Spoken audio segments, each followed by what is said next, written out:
capítulo 1 del libro de Deuteronomio, en donde Moisés le habla a esta nueva generación y les recuerda estas palabras acerca de, hace como una remembranza, hace una remembranza de acontecimientos, pero vamos a entender por qué razón la escritura como que repite nuevamente aquellos eventos, y Moisés lo hace de esa manera. Bueno, dice Deuteronomio capítulo 1, verso 1, estas son las palabras que habló Moisés a todo Israel a este lado del Jordán, en el desierto, en el Arabá, frente al Mar Rojo, entre Parán, Tofel, Labán, Hazerot y Hazahab.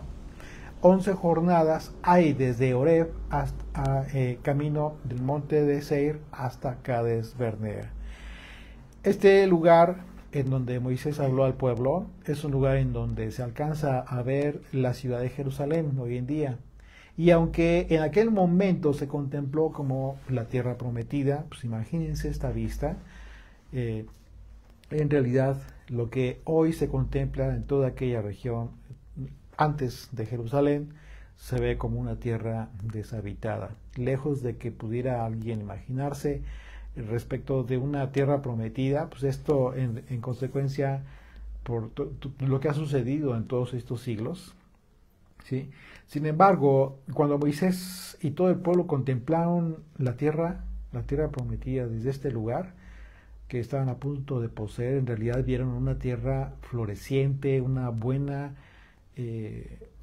tierra, tal y cual como lo vieron los espías, aquellos 12 espías que fueron enviados por primera ocasión, estando ahí precisamente en Cades Barnea. El monte Sinaí, que se describe aquí en Horeb, y estas jornadas que se describen hasta Cades Barnea, un lapso de un viaje que implicaba en realidad 11 días, dice 11 jornadas, son 11 días, pero como ya lo hemos visto, por causa de la incredulidad del pueblo, ellos tuvieron que vagar durante aproximadamente 38 años por el desierto, haciendo un total de 40 años para que pudieran entrar a Canaán. ¿Por causa de qué? Por causa de su incredulidad. Estando tan cerca, perdieron esta gran oportunidad. En los primeros 4 capítulos de Deuteronomio, Moisés expresó de retrospectiva a las jornadas de los israelitas, en donde recuerda la historia y viajes del pueblo. Y en estos discursos Moisés interpretó, conforme al discernimiento divino que Dios le dio, las razones y los motivos de todas estas experiencias en el desierto, con todo el propósito de que esta nueva generación considerara no cometer los errores que cometieron sus padres. Moisés estaba preocupado. ¿Por qué razón estaba preocupado Moisés en este momento? Porque él no continuaría hasta la tierra prometida. Recuerden que él tendría que morir antes, de acuerdo al mandamiento del Señor. Él no entraría a la tierra prometida. Y bueno, así es de que podemos nosotros entender el sentido de este discurso. Con cierta preocupación, con cierta pasión, Moisés está compartiéndole todas esas experiencias, todo lo que vivieron sus padres y las razones, ¿sí? En donde habla al pueblo como si fuera Moisés un padre que le habla a su hijo. Imagínate todos estos años cuidando de Israel, del pueblo, siendo su líder, guiándolos, orando por ellos, interviniendo para que el Señor no matara al pueblo. ¿Cuántas ocasiones se dio esta situación? Era realmente ya como si fuera su hijo, ¿no? Exhortándole para que haga conforme a la voluntad del Padre Celestial, a fin de no pecar contra Dios y sufrir las consecuencias. Dice el verso 3, y aconteció que a los 40 años, en el mes 11, el primero del mes, Moisés habló a los hijos de Israel conforme a todas las cosas que el Señor le había mandado acerca de ellos, después que derrotó a Sehón, rey de los amorreos, el cual habitaba en Hesbón, y a Og, rey de Basán, que habitaba en Astarot, en Edrei. en el día primero del mes que se menciona, lo que conocemos como Rosh Hodesh. Fue que Moisés habló al pueblo conforme al mandamiento del Señor. Lo que a nosotros nos indica que estas palabras que les estaba hablando Moisés al pueblo, incluso no eran propias de él, sino que eran palabras del Padre. Las palabras que el Señor le había ordenado para que hablara, como dice literalmente el texto, todas las cosas que el Señor le había mandado acerca de ellos. Así es de que no es propiamente algo que se le haya ocurrido a Moisés hacerlo. Todo tenía un propósito divino. Era un mandamiento muy específico del Señor. El temor del pueblo, la primera vez que llegaron a Cades Barnea, fueron los gigantes. Recuerdan que ese fue el motivo. Los gigantes que se mencionan en el versículo 4. Sin embargo, para el tiempo de esta nueva generación, Dios le dio la victoria sobre los pueblos, sobre estos pueblos paganos. Seón, rey de los amorreos, y Og, rey de Basán, que eran gigantes. Imagínense la fe que tuvieron, de la que tuvieron que haber sido revestidos esta nueva generación para poder, para confirmar y afirmar la confianza y creer en el Señor, que Dios, en su sobrenaturalidad, en su gracia, en su poder, en su soberanía, sobre todo lo creado, les daría a los ejércitos de Israel el poder necesario para derrotar a estos gigantes y a sus ejércitos. Dice el verso 5: de este lado del Jordán, en tierra de Moab, resolvió Moisés declarar esta ley, diciendo: el Señor nuestro Dios nos habló en Horeb, diciendo: habéis estado bastante tiempo en este monte, volveos e id al monte del Amorreo y a todas las comarcas, en el Arabá, en el monte de los valles, en el Negev, y junto a la costa del mar, a la tierra del Cananeo, y al Líbano, hasta el gran río, el río Éufrates. Mirad, yo os he entregado la tierra, entrad y poseed la tierra que el Señor juró a vuestros padres, Abraham, Isaac y Jacob, que les daría a ellos y a su descendencia después de ellos. Les está diciendo Moisés qué fue lo que sucedió en aquel momento, que estaban muy cómodos, muy tranquilos, el pueblo, ya era demasiado tiempo, había pasado un año. Dice la Escritura que Moisés resolvió declarar esta ley, hablando de este mandamiento que emitió el Señor, de ir a la tierra prometida. Y resulta interesante porque la palabra resolvió, ya en el hebreo, esta palabra es la palabra ya'ad, que implica la idea de asentir y de someterse, porque como se lee en el versículo 3, en realidad Moisés estaba hablando al pueblo lo que el Señor le había indicado. Este mandamiento inicia con la expresión del tiempo en el que Israel había estado en el Sinaí. Recordemos que el Sinaí, Horeb, se usa como sinónimos, Sinaí, Horeb, ¿sí?, para referir el mismo lugar.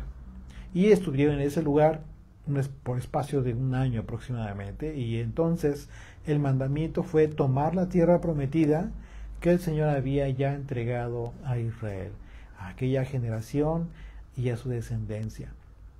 Dice, vamos a leer a partir del verso 9. En aquel tiempo yo os hablé diciendo. ¿Se dan cuenta que les está recordando? ¿Pero por qué? Bueno, esto es importante porque lo que está haciendo Moisés es hablarle a la nueva generación. Les está diciendo con todo el propósito, les está hablando y advirtiendo con todo el propósito para que no cometan los mismos errores. Y se van a dar a ustedes cuenta cómo es que describe lo que sucedió, las cosas en que se equivocó el pueblo incluso. Dice: en aquel tiempo yo os hablé diciendo: yo solo no puedo llevaros. Aquí está diciendo, les está compartiendo lo que Moisés le dijo al pueblo y al Señor. Dice el verso 10, el Señor vuestro Dios os ha multiplicado, y he aquí, hoy vosotros sois como las estrellas del cielo en multitud. El Señor Dios de vuestros padres os haga 1000 veces más de lo que ahora sois, y os bendiga como os ha prometido. ¿Cómo llevaré yo solo vuestras molestias, vuestras cargas y vuestros pleitos? Dadme entre vosotros de vuestras tribus varones sabios y entendidos y expertos, para que yo los ponga por vuestros jefes. Y me respondisteis y dijisteis, bueno es hacer lo que has dicho. Y tomé a los principales de vuestras tribus, varones sabios y expertos, y los puse por jefes sobre vosotros, jefes de millares, de centenas, de 50 y de 10, y gobernadores de vuestras tribus. Entonces mandé a vuestros jueces, diciendo, oíd entre vuestros hermanos y hagáis distinción de persona en el juicio, así al pequeño como al grande oiréis. Dice, no hagáis distinción de persona en el juicio, así al pequeño como al grande oiréis. No tendréis temor de ninguno, porque el juicio es de Dios. Y la causa que os fuere difícil la traeréis a mí, y yo la oiré. Os mandé pues en aquel tiempo todo lo que habíais de hacer. Bueno, en la Torá hay 2 ocasiones en que se describe que Moisés contó con ayuda. Una se describe en el libro de Éxodo. ¿Recuerdan? Cuando llegó Jetro, su suegro, y le aconsejó que designara hombres con características específicas para que auxiliara a Moisés a juzgar entre el pueblo. Y hay otro acontecimiento en que Moisés se queja con el Señor y le dice que no puede soportar solo al pueblo con todos sus problemas, y entonces el Señor le pidió que buscara a 70 ancianos de los principales del pueblo y les dio de su espíritu para que junto con Moisés llevaran la carga del pueblo. Así es de, ¿a cuál de estos dos se está refiriendo en este momento Moisés? Bueno, algunos comentaristas opinan que en Éxodo, que a lo que sucedió en Éxodo, otros a lo que sucedió en Números. Realmente no se ponen de acuerdo, porque pareciera que es lo mismo, pero no exactamente. Al parecer, el contexto de las palabras de Moisés en Deuteronomio se refirió al evento de Éxodo. Así es de que dice Éxodo capítulo 18, vamos a considerar esto, dice Éxodo capítulo 18 a partir del verso 13. Aconteció que el día siguiente se sentó Moisés a juzgar al pueblo, y el pueblo estuvo delante de Moisés, desde la mañana hasta la tarde. Viendo el suegro de Moisés todo lo que él hacía con el pueblo, dijo, ¿qué es esto que haces tú con el pueblo? ¿Por qué te sientas tú solo? Y todo el pueblo está delante de ti desde la mañana hasta la tarde. Y Moisés respondió a su suegro, porque el pueblo viene a mí para consultar a Dios. Cuando tienen asuntos, vienen a mí, y yo juzgo entre uno y el otro, y declaró las ordenanzas de Dios y sus leyes. Entonces el suegro de Moisés le dijo, no está bien lo que haces, desfallecerás del todo tú y también este pueblo que está contigo, porque el trabajo es demasiado pesado para ti, no podrás hacerlo tú solo. Oye ahora mi voz y te aconsejaré, y Dios estará contigo. Está tú por el pueblo delante de Dios, y somete tú los asuntos a Dios, y enseña a ellos las ordenanzas y las leyes, y muéstrales el camino por donde deben andar y lo que han de hacer. Además, escoge tú de entre todo el pueblo, varones de virtud, temerosos de Dios, varones de verdad, que aborrezcan la avaricia, y ponlos sobre el pueblo por jefes de millares, de centenas, de 50 y de 10. Si se dan cuenta, aquí está describiendo exactamente lo que acaba de decir Moisés a la nueva generación en Deuteronomio, ¿sí? Cuando dice y ponlos sobre el pueblo por jefes de millares, de centenas, de 50 y de 10. Por eso yo considero que está hablando de este acontecimiento. ¿Por qué? Porque Moisés está diciendo en Deuteronomio que habló con el pueblo, Pero en Números capítulo 11 el evento es distinto porque es la conversación es entre Moisés y el Señor. Se queja con el Señor y el Señor le dice, reúne a 70 varones y entonces de forma sobrenatural les da de su espíritu Dios. Desciende el Señor de su espíritu y les da un poder sobrenatural para que aquellos varones comenzaran a juzgar. Así es que son eventos distintos, pero por causa de esto que leemos aquí en el versículo 21 de Éxodo 18, pues vemos que es muy probable que se refiera a este acontecimiento. Dice el versículo 23 de ahí de Éxodo 18, si esto hicieres, si Dios te lo mandare, tú podrás sostenerte y también todo este pueblo irá en paz a su lugar. Y oyó Moisés la voz de su suegro e hizo todo lo que dijo. Escogió Moisés varones de virtud entre todo el pueblo de Israel y los puso por jefes sobre el pueblo, sobre 1000, sobre 100, sobre 50 y sobre 10. Y juzgaban al pueblo en todo tiempo el asunto difícil, lo traían a Moisés y ellos juzgaban todo asunto pequeño. Y despidió Moisés a su suegro y éste se fue a su tierra. Por eso yo considero que en este momento Moisés se está refiriendo a este acontecimiento. Y regresamos a Deuteronomio 1, ahí en el verso 19, dice, y salidos de Horeb anduvimos todo aquel grande y terrible desierto que habéis visto por el camino del monte del Amorreo, como el Señor nuestro Dios nos lo mandó. Y llegamos hasta Cades Barnea, entonces os dije, habéis llegado al monte del Amorreo, el cual el Señor nuestro Dios nos da. Mira, el Señor tu Dios te ha entregado la tierra. Sube y toma posesión de ella, como el Señor Dios de tus padres te ha dicho. No temas ni desmayes. Independientemente de la tarea de inspeccionar aquella tierra, lo cierto es que nunca debió ponerse en duda la promesa de Dios, lo que Dios les estaba hablando. Porque de antemano el Señor ya le había dado a Israel aquella tierra. Esto independientemente de lo que encontraban los espías. Así es de que, pues bueno, está confirmando una vez más el error que cometieron aquella generación. Y dice el verso 22, y vinisteis a mí todos vosotros y dijisteis, enviemos varones delante de nosotros que nos reconozcan la tierra y a su regreso nos traigan razón del camino por donde hemos de subir y de las ciudades a donde hemos de llegar. Y el dicho me pareció bien y tomé 12 varones de entre vosotros, un varón por cada tribu, y se encaminaron y subieron al monte y llegaron hasta el valle de Escol, reconocieron la tierra. El propósito de reconocer, ¿recuerdan lo que analizamos? ¿Cuál fue el propósito de reconocer la tierra? La tierra por parte de los líderes que fue una implementación de una estrategia en la que Dios se estaba constituyendo como comandante en jefe de los ejércitos de Israel.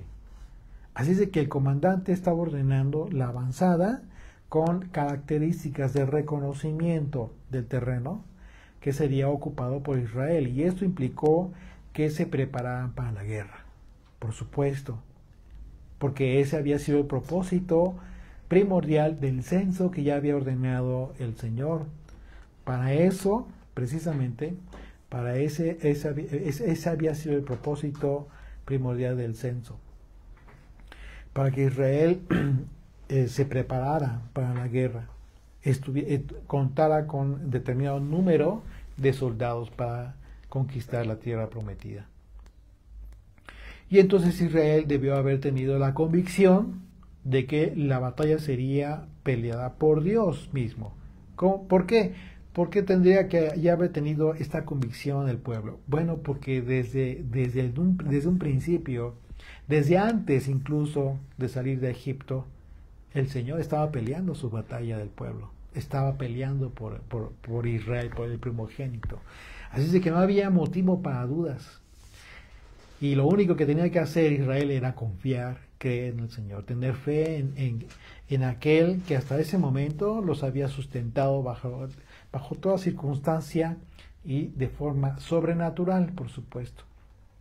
Dice el verso 25, y tomaron en sus manos el fruto del país, y nos lo trajeron y nos dieron cuenta, y dijeron, es buena la tierra que el Señor nuestro Dios nos da, sin embargo no quisisteis subir, antes fuisteis rebeldes al mandato del Señor vuestro Dios, y murmurasteis en vuestras tiendas, diciendo, porque el Señor nos aborrece, nos ha sacado de tierra de Egipto para entregarnos en manos del amorreo para destruirnos. ¿A dónde subiremos? Nuestros hermanos han atemorizado nuestro corazón, diciendo, este pueblo es mayor y más alto que nosotros. Las ciudades grandes y amuralladas hasta el cielo, y también vimos allí a los hijos de Anac, los gigantes. Entonces os dije, no temáis, ni tengáis miedo de ellos. El Señor vuestro Dios, el cual va delante de vosotros, y se los está recordando una vez más, dice, Él peleará por vosotros, conforme a todas las cosas que hizo por vosotros en Egipto. ¿Ya te das cuenta? Les está recordando lo que hizo desde Egipto, no solamente en el trayecto del desierto. Delante de vuestros ojos, les dice Moisés, les está recordando. Y les está diciendo a esa nueva generación, fue lo que yo les dije a aquellos. Pero no me creyeron, no cometan el mismo error ustedes. Esa es la razón de este discurso, que aparentemente se repite, pero no. El contexto y el tiempo en que Moisés, y el lugar en el que Moisés dice estas palabras, tienen un motivo muy importante. Estaban a punto ya de entrar en la tierra prometida. La nueva generación, qué importante es esto. Es como, por ejemplo, tú como papá, como mamá, que llevas a cabo este camino, ¿no? Vas en el camino conforme el Señor te ha permitido entender la fe, la verdadera fe, y ¿qué es lo que haces como papá? Hablas con los hijos y incluso les compartes a tus hijos las experiencias que tú viviste, los errores que tú cometiste, sin temor. ¿Por qué? Para que la nueva generación, para que tus hijos no cometan los errores que tú cometiste. ¿Y por qué no? Decir los aciertos, también compartirles los aciertos, las cosas que te resultaron bien, ¿verdad? Eso es muy importante porque lo que está haciendo Moisés, como lo dije hace un momento, es como si Moisés estuviera hablándole a su hijo, preocupado porque sabía Moisés que no podía acompañarles pasando el Jordán. Y dice el verso 29, entonces os dije, no temáis ni tengáis miedo de ellos, el Señor vuestro Dios, el cual va delante de vosotros, Él peleará por vosotros conforme a todas las cosas que hizo por vosotros en Egipto delante de vuestros ojos. Ustedes lo vieron. Y en el desierto has visto que el Señor tu Dios te ha traído como trae al hombre a su hijo, el hombre a su hijo, por todo el camino que habéis andado hasta llegar a este lugar. Claro, la preocupación de Moisés era obvia. El panorama que vislumbramos, aquellos espías vislumbraron, ¿sí? Aquellos israelitas, los espías, fue una advertencia combinada, lo decíamos en su momento, en dos aspectos, es decir, una adversidad que representaba en el aspecto físico la existencia de aquellos gigantes. Todo lo que representaba, físicamente hablando, el ver a aquellos gigantes, y lo que en el aspecto espiritual estaba representando otra adversidad, es decir, la fortaleza de la fe para confiar en el Señor. Porque para ello se requiere fortaleza.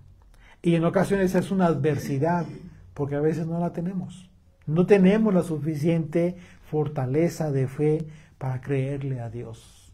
Creemos en Él, pero no le creemos a Él. No es lo mismo. Creerle es estar plenamente confiado en sus palabras, en sus promesas, por cuanto que has hecho y has cumplido fielmente su mandamiento, su voluntad. Toda adversidad que pueda presentarse en nuestras vidas, la percibimos físicamente como un obstáculo a vencer. Sin embargo, el mayor obstáculo a vencer es la oposición espiritual. Es la mayor oposición, el mayor obstáculo, perdón. La incredulidad. La incredulidad. Así es. Por eso lo que verdaderamente, el que verdaderamente es Israel, ¿quién es el verdaderamente el que es Israel? El que vence con Dios, exactamente. Ese es el verdadero Israel. Es el que verdaderamente pasa el Jordán. El que le cree al Señor. No solamente el que cree.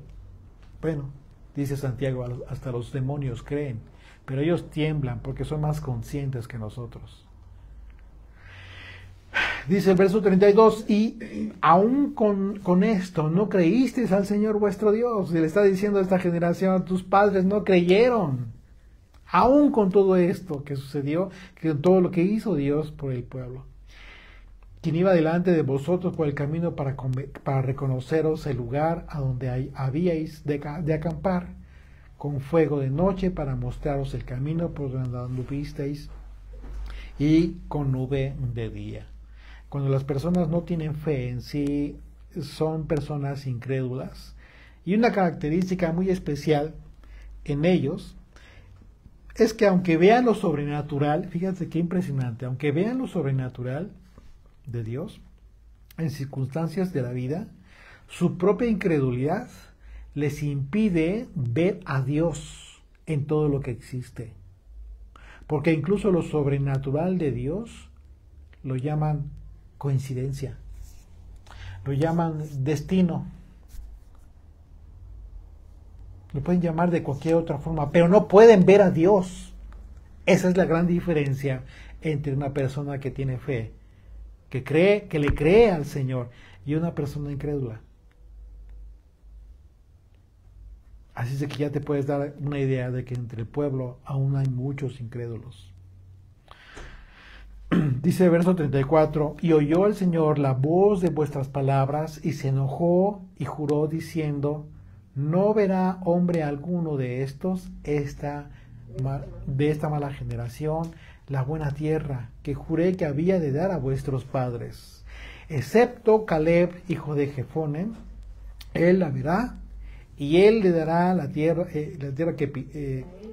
él le daré la tierra que pisó, y a sus hijos, porque ha seguido fielmente al Señor. Aquí está reconociendo, está recordándoles cómo es que el Señor reconoció a Caleb. Dice el verso 37, también contra mí se airó el Señor por vosotros y me dijo, aquí está recordando su error, lo que sucedió con Moisés, y me dijo, tampoco tú entrarás allá. Josué, hijo de Nun, el cual te sirve, él entrará allá.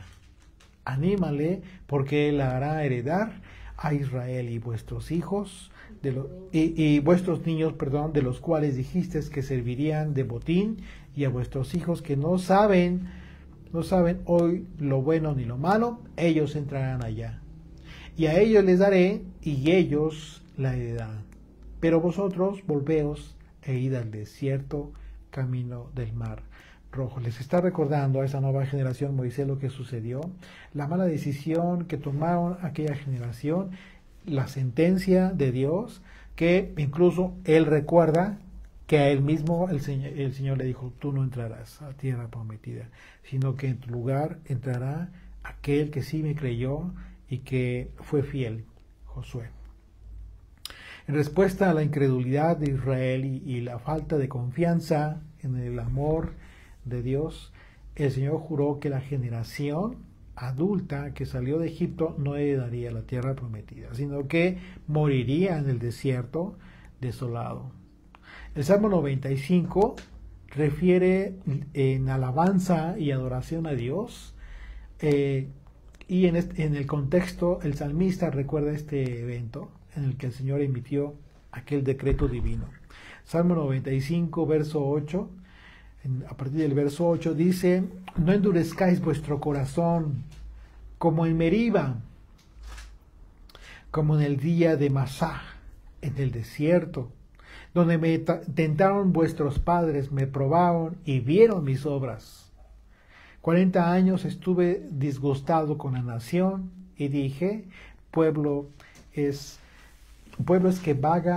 que divaga de corazón y no han conocido mis caminos. Por tanto, juré en mi furor que no entrarían en mi reposo. Y esto el salmista lo está recordando en el contexto de una alabanza y adoración al Señor.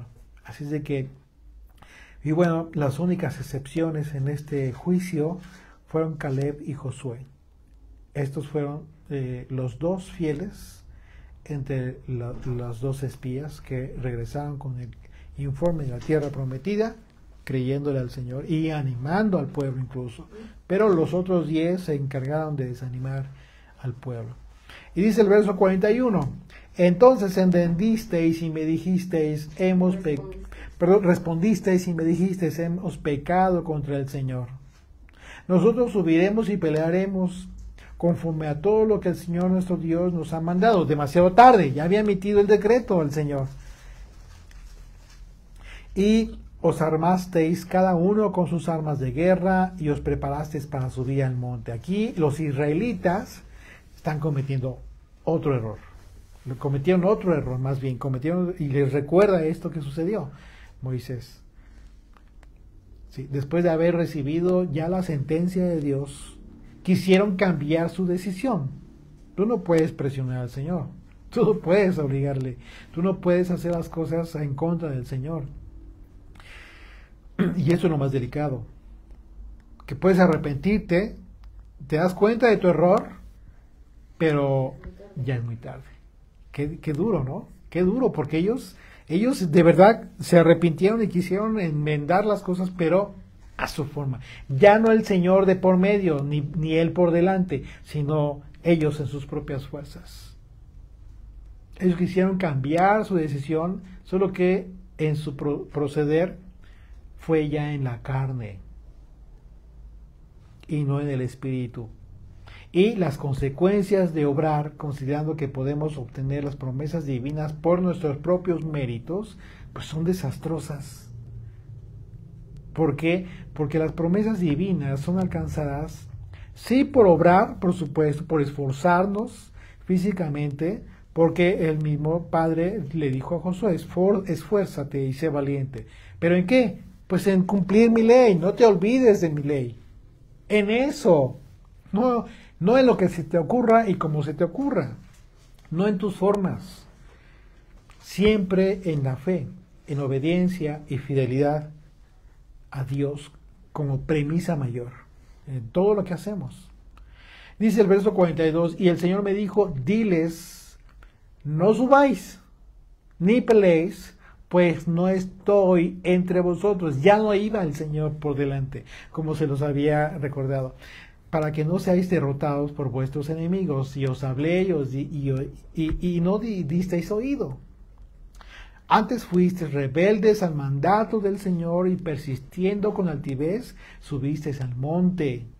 Aquí está hablando Moisés de esta actitud. Dice con altivez. ¿Por qué? ¿Qué es la altivez? Lo contrario de humildad. Si hubiesen sido humildes, hubieran reconocido, se hubieran arrepentido en ese momento quizás, clamar, pero no actuar por sus propios méritos. Dice, actuando con altivez, subisteis al monte, pero salió a vuestro encuentro el amorreo que habitaba en aquel monte, y os persiguieron como hacen las avispas, y os derrotaron en Seir hasta Horma. Y volvisteis y llorasteis delante del Señor, pero el Señor no escuchó vuestra voz, ni os prestó oído. Y estuvisteis en Cades por muchos días, los días que habíais estado allí. El propósito más importante de la Torá, ¿cuál es? Bueno, el propósito más importante se basa en el amor y en la obediencia a nuestro Dios. Y en ese propósito el Señor otorgó mandamientos que instruyen al pueblo en los valores espirituales y los valores humanos a través del conocimiento de Dios, a través de conocerle al Señor, mediante la revelación e interpretación que Yeshua refleja con mayor claridad, por supuesto, la importancia de la relación todos sus mandamientos, en toda su enseñanza, Yeshua habla de la importancia de la relación entre los hombres y la relación entre el hombre y el creador de los cielos y la tierra. Es por ello que resulta determinante para nuestras vidas, para la vida de un creyente, que crea que todas las instrucciones, todos los mandamientos, todas las advertencias y todas las promesas tienen todo el propósito de hacer del pueblo de Dios una nación que sea luz al mundo. En un mundo que está en tinieblas y en el que por causa de la maldad que crece cada vez más en contraposición, pues esta nación de sacerdotes que se está constituyendo como nación de sacerdotes y de gente santa representa todo lo contrario a lo que hoy edifica el mundo, cumpliendo el objetivo por el que han sido llamados. Tú y yo hemos sido llamados con un propósito muy específico: ser el precioso tesoro de Dios. Un tesoro que se encuentra oculto a los ojos del maligno, pero visible a los ojos de todo aquel que quiere seguir el buen camino, establecido por el Padre Celestial desde la antigüedad, a fin de alcanzar la salvación eterna. Ese es el propósito. El testimonio de todos aquellos que están teniendo vidas coherentes con esta predicación reflejan en sus vidas que el corazón humano es cautivado por el amor de Dios en Jesucristo y en su obra de salvación en la cruz. Porque todos estos redimidos, aquellos que han sido liberados de la esclavitud del pecado, de la transgresión, y en consecuencia obran por gratitud a Dios, de manera que cuanto más llegan a conocer y amar al Señor, más grato les resulta vivir de acuerdo a su voluntad. Ya no les cuesta trabajo, sino que es un gozo, porque les resulta una verdadera delicia escuchar una y otra vez sus palabras y todos los principios que el Creador en su misericordia nos ha revelado. Amén. Amén. Bendito eres, Señor. Gracias te damos por este primer capítulo de Deuteronomio, Señor. Gracias por la importancia de recordar aún los errores de tu pueblo, Señor, porque en nuestras vidas se vuelven a repetir algunos de ellos, Padre. Porque tú nos sacaste, mi Dios, de la religiosidad, de estructuras, Padre, de hombre, mi Dios, en nuestra ignorancia, Padre eterno, pero esos errores que hemos cometido en nuestra vida, mi Dios, que estén presentes para que no volvamos a cometerlos, Padre. Yo entiendo que en este capítulo, Señor, haces hincapié en esos errores que hizo tu pueblo, para que nosotros también pensemos y estemos examinándonos qué errores del pasado volvemos a tener ahora. Como les decía Pablo a los corintios, que no se fascinaran con las fábulas, Señor. Como a veces al conocer tu palabra vuelven las personas otra vez a las tradiciones de hombres, mi Dios. Líbranos, Padre eterno, y ayúdanos a examinar nuestro corazón, nuestra mente, para que podamos nosotros discernir lo que escuchamos, Señor, que podamos discernir, porque es tan delgada esa hebra en la que cae uno en la equivocación otra vez. Padre eterno, ayúdanos a examinar nuestro corazón, a ver nuestros errores del pasado y que no volvamos a cometerlos, Padre. Gracias te damos por tu Santo Espíritu, porque en cada capítulo, Señor, tú nos enseñas para ser santos delante de ti, para santificar nuestras vidas y estar listos, Padre, estar listos ante tu llamado. Gracias porque Moisés nos muestra los errores del pasado, los errores en los que caemos. Gracias porque la ley de Moisés es perfecta, que convierte el alma. Gracias por tu ley, Señor. Amén. En el nombre y por los méritos de Yeshua. Amén. Amén.